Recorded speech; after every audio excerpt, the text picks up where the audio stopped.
ใส่คือมีแต่แหน่แท้ซั่นนะปาดโถจักโลนี่ประมาณ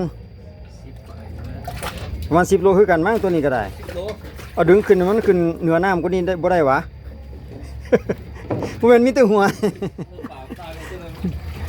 อู้ปลาแคพี่น้องปลาทบประมาณ10ปลายไปแล้วเนาะเห็นบ่ประมาณ10กิโลของไผสหายเล่อีกคือเก่าคือเดิมเนาะเอาโอเคจักโตมองดังไว้อีกนี่เจ้าของปลานั่นนะอยู่ในด่างคุณก็มีอีกกันบ่โอ้เดี๋ยวไปเบิ่งก่อนเอาโอ้คือให้แท้ใส่มึงเอาไว้ดีๆนะอันนั้นมัดไว้นี่บ่แม่นมัดแต่ตัวเดียวตัวนี้ก็ตัวนั้นตัวใดใหญ่ซ้ำกันวะตัวนี้น้อยก่อนน้อยกว่าหน่อยนึงจะใส่เบิ่งน้อยกว่าโอ้โธ่ไปแล้ว มันสิหอมแก้มเจ้าของมั้ย คุณนะกลมมันแห้งนะพี่น้องโอ้โธ่กระเด็นกระดอนโอเคโอ้ใหญ่แท้ตัวนี้ก็ได้บ่เห็นปานใดแล้วโอ้น้อยกว่าน้อยนึงเนาะโอ้ตัวใกล้เคียงกันอยู่ได้กับตัวนั้นเมื่อกี้นี่นะ7 กับ 3 7 กับ 10เนาะ7 กับ 10ตัวนี้7 โลตัวนั้น10 โลเดินยอยางกันเด้ใส่อึ๊บกูออกซะนะเหือนี่ใส่ย่อขึ้นมึงดูโอ้อันนี้ปลาขาวปลาปากที่ปลาปาก3 ตัวโอ้สดๆเลยเนาะงามโอเคอีกงานนึงอยู่ไหนอีกเด้เขาจองแล้ววะปลาแค่นี่เอาเบิดละเขาเอาหมดแล้ว มานั่งเฝ้าอยู่นี่ผู้มานั่งเฝ้าอยู่นี่วะเขาจองหมดแล้วพอจะได้มาพี่น้องเอ้ยปลาแค่นี่ถือว่าพอๆกันแต่ว่ามีจักโตอยู่พุ่นก็มีวะหั่นน่ะเดี๋ยวว่ามันตัดเชือกพุ่นแล้วซะดอกเอาคือว่ามีแต่2 ตัวบ่แม่นตัวหั่นแต่ว่าปลาแค่มีแต่2 ตัวนี่วะคือว่ามีหลายบอนเสื่องไว้แท้บ่ ใส่เบิ่งนำเพิ่นอีกก่อนแป๊บนึงเนาะโอ้โห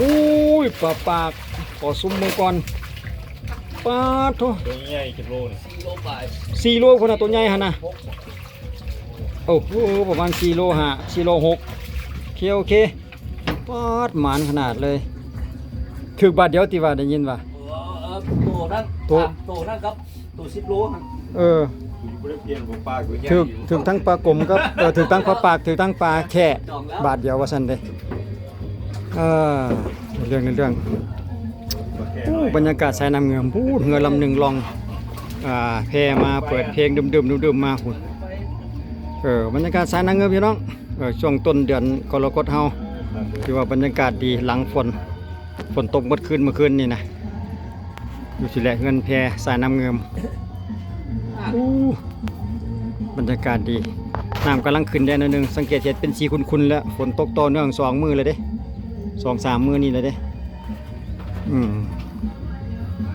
เจ้าของปลานี่ถือว่ารวยแล้วช่วงนี้ปลากำลังชุ่มแล้วขึ้นมานี่แข่น้อยก็มีตัวหนึ่งเนาะได้หอดแข่น้อยปลาแข่น้อยก็มีอันนี้แผนกครัวได้แผนกปิ้งนี่มาบริหารเห็นบอกดังไฟใส่กระปิดนี่เลยบรรยากาศบรรยากาศดีๆกับเงินแพนี่เลยคักลายทางนั้นกับแผนกไหลมองได้หันแผนกไหลมองเป็นเงินแพอยู่โซนที่ว่าลุมจากแพอยู่ลุมแพนะอุ่นคำเนาะโอ้สนับสนุนเบียร์วะเนี่ยเบียร์ลาวได้ปลาได้หลายแสนได้หลายล้านแล้วมื้อนี้เนาะใจเบียร์เขาบ่อยทายเด้มีความสุขกับเขาเองเขาก็แห้งม่วนเพิ่นเบิ่งเขาลองแพตื่มอยู่พุ่นแต่ว่าเสียงในโทรศัพท์อาจจะดังคอยที่จริงแล้วดังแฮงอยู่เด้เฮาบ่เปิดก็ได้เพลงนะฟังเขาก็ได้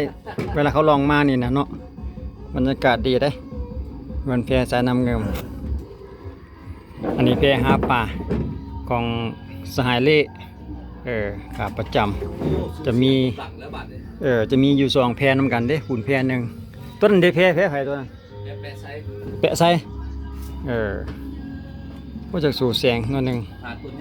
ถึกอยู่เทิงขวาคุณว่า โอ้บริหารเองวานเองแล้วก็ฟูกเองสารเองอีกกันบ่แห่นี่นะ แม่นละ จักเส้นนี่นะ 12 12เส้นแล้วเอ็นเบอร์ใด 70 เอ็นเบอร์70 60 70 60 70คือกันเนาะแต่ว่าหัก10เส้น 2เส้น2เส้น 12เส้นแล้วแต่มีหลายรุ่นแม่นบ่มี2รุ่นอันนี้เป็นเรื่องปกติเนาะที่ว่ามันเกาะมันขาดนี่เนาะ ที่หากินของชาวบ้าน แต่ว่ามันแห่รุ่นนี้นี่คันตัวใดมันรอดนี่บ่ได้เอาติแม่นบ่ ตัวใดมันรอดก็ บ่เอา ปล่อยมัน ปล่อยมันเลยแม่นบ่ สุก ก็สิแม่นแล้วมันรอดน้ำมันเอาบ่ได้เด้อก็จะได้ปล่อยมัน โอ้บ่ถูกอยู่เนาะตัวมันรอดบ่เอาเพิ่นว่า มันรอดแล้วก็โตของมัน เอาอันนั้นแผนกไล่ไปเลยติหั่นน่ะอันนั้นทีมงานไหลมองแบบนั้นน่ะไหลมองเป็นกระเพาะได้อยู่ได้พี่น้องช่วงนี้น่ะโอ้ผู้ไหลผู้อันนั้นเนาะผู้ไปมาตามคิวได้หั่นเนาะเดี๋ยวผู้กำลังลองมาก็มีผู้ปล่อยมาก็มีอยู่ประมาณนั้นไปตามคิวหั่นน่ะว่าการหาอยู่หากินสาน้ำเงินพี่น้องอยู่ใต้กับขวาทางงอน เดี๋ยวเบา โอ้เด็ด ขวาทางงอนเฮาแหละเงินแพรฝากทางหน้ากับบ้านให้ โอ้ยน้อยได้บิลลี่ หานอาหารราวเดิมสีเขียว เดี๋ยว อุ่นคำกะสีแดงเนาะส่วนสีฟ้ากับลาวเมืองลาวสำหรับหานอาหารเพิ่นยังให้บริการปกติพี่น้องเอ้ยหานอาหารเงินแพงบรรยากาศดีถ้าว่าใดสนใจมากินมาดื่มมาพักผ่อนบรรยากาศสนางเงิมได้ทุกวันเวลาเปิดปกติทุกเวลาว่าซั่นไหลมองเดี๋ยวเฮามาเบิ่งอีกทีหนึงเจ้าของป่าเพิ่นสิมาเอาปลาแล้วว่าซั่นเด้ไอ้เสื้อขาวเพิ่นมาเอากับอันเท่าไรมาเอาบัตรเจ้าของเพิ่นจับแล้วบ่อยากดิ้นปานใดเนาะเพิ่นจะสั่งมาอีกทีหนึงเพื่อความมั่นใจเพิ่นว่าสั่งไปแล้วหัน10 โลเดี๋ยวเฮาเบิ่งตัวจริง โอเคเบิ่งตัวจริงว่าอัน ไอ้เจ้าเอาเปลี่ยนเชือกให้ แต่ทองกัน จะได้เปลี่ยนอันว่าเปลี่ยนเชือก เชือกมัดเนาะเชือกมัดคนแม่ โอ้บักตุ้ยๆเนาะ ย่ามันติด เวลามันแม่นแท้เนาะบ่มีบ่องสิจับได้เห็นบ่แม่นเบาๆเด้10 โลนี่ก็ต้องได้เฮ็ดวิธีอันนั้นของเพิ่นเนาะวิธีที่ว่าเพิ่นจับหิ้วไปว่าซั่นเนาะแล้วถือไป เต่าลูกสาวอีกแล้วเลย นี่ ก็บ่บอกเนาะที่ก็จับนิดนึงกันมาก่อนแล้วก็แล้ว หิ้วง่ายๆเลย ก็จะจับนิดนึงกันแล้ว โอนให้บักไล่ก็ได้ บัดขึ้นมาสิแล้วบ่ดิ้นน่ะ ไปแล้วจังนั้นก็ได้ บอกว่าจะโอนให้นี่แล้วให้นี่เงินสดลง มา มา บ่ยากบ่ยาก บ่ยากดอกอะไรไปรถ เลิกแล้วบ่ว่ากินเนาะจับอยู่กันมามันก็ โอ้เฮ็ดจังซี่แล้วหิ้วง่ายจับง่ายเลยเอาบ่สั่งหวาคือว่าสิสั่ง บ่ยากก็ได้ 10 โล มาเขาหิ้วไทยบ่ได้ ได้10 โลโล 200,000พี่น้องโลหนึง 200,000กีบสำหรับปลาแท้ ถ่ายลงน้ำเสื้อคนคือ จังคือว่ามาเอาปลาอยู่ทาเด้เนาะถ่ายรูปไปกันเป็นที่เลิกจะได้ค่อยเฮ็ดต่อไป เปลี่ยนเอาเครื่องบินใส่ขอบใจเด้อเนาะ 10 โล